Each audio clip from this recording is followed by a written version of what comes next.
Baie welkom by my kanaal. My naam is Enna Berger. Ek het nou al 'n paar keer gepost oor my verhouding wat ek met 'n man gehad het. Ons verhouding was baie toksies.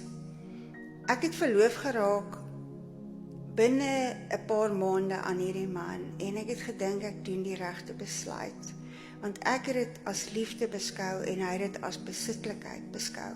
Ek was op die einde van die dag sy eiendom gewees. Dinge het vinnig geëskaleer na die verloving. Eind April het ons gaan kamp in Pilanesberg. Hy het hom vir my vererg die Sondag toe ons die kamp opgeslaan het. Hy het te kere gegaan, hy het die tente woes in die trailer ingegooi. Hy het vir my en my dogter en haar vriendinnetjie het hy gesê ons moet in die motor klim.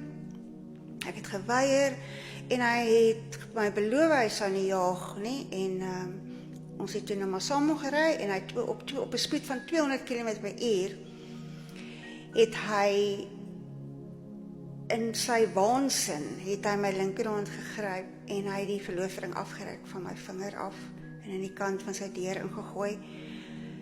En hy het my foon gevat en hy het die status verander. Op 'n spoed van 200 km/h het hy verander na ons is verby. Ek was in so skoktoestand gewees, want ek het geweet, hy is in staat tot enige iets. Op die einde van die dag het ek nie 'n woord gesê nie, ons het by die huis gekom, en ek het vir hom gesê, hy moet sy goed vat en uit my lewe uitgepad. Hy het geweier om uit van my eiendom al weg te trek, hy het in my buitekamer ingetrek. Natuurlik het hy heel eers sy kluis losgeskroef en sy 9mm uitgehaal, en hy het hom in die buitekamer ingedra. Ek het hom belet en vir hom sê, jy gaan nie in my buitekamer bly nie, jy moet my huis verlaat.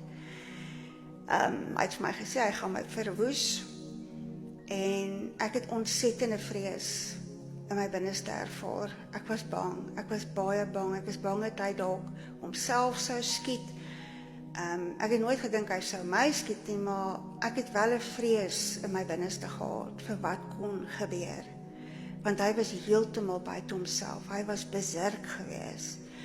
As jy meer wil weet van my storie, like, share en follow.